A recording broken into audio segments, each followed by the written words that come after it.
جویریہ نے خاموش مجمع کے سامنے اپنے سوال کو سادہ بنا کر پیش کرنے کی کوشش کی تھی۔ تجسس۔ کرن نے کہیں سے جواب نہ آنے پر سینڈوچ کا آخری ٹکڑا ختم کرنے کے بعد گردن گھما کر جواب دیا۔ جویریہ نے مسکراتی نظروں سے اپنے گروپ کی طرف دیکھا۔ اور تجسس کس جذبے کو ابھارتا ہے؟ اس نے سوال کیا۔ شوق کو۔ کرن نے ٹیشو پیپر سے ہاتھ پونچھتے ہوئے کہا۔ شوق کس چیز کو جنم دیتا ہے؟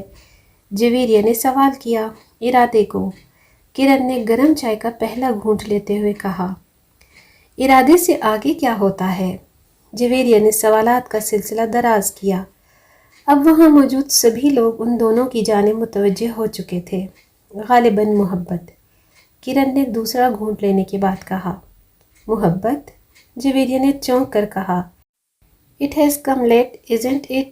مگر کرن کی بے نیازی دیکھ کر اس نے نیا سوال کیا۔ محبت کے بعد کیا ہوتا ہے؟ کرن نے چائے کا چوتھا گھونٹ لسٹ لیتے ہوئے سکون سے کہا۔ لسٹ؟ اس بار وہ سبھی چونکے۔ اوئے؟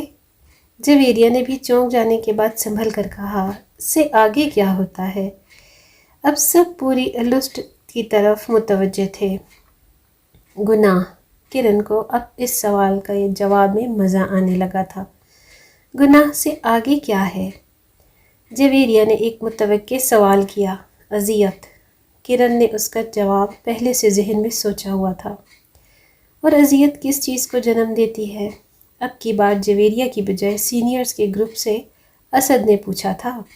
اس کے لہجے میں اپنے سوال کا جواب جان لینے کی بے قراری بھی تھی۔ آزمائش۔ کرن اس سوال کا جواب بھی پہلے سے سوچ چکی تھی۔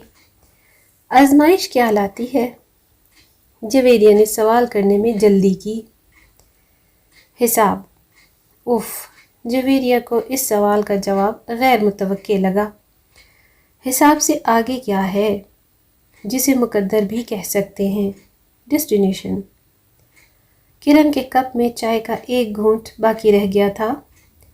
اس ڈیسٹینیشن سے آگے جویریہ کو وہ جواب نہیں آیا سمجھ میں۔ اس سے آگے کچھ نہیں۔ یا تو بہت روشنی ہے یا بہت اندھیرا۔ کرن نے آخری گھونٹ بھرتے ہوئے جواب دیا۔ اس کیفیت سے آگے بھی کچھ ہے۔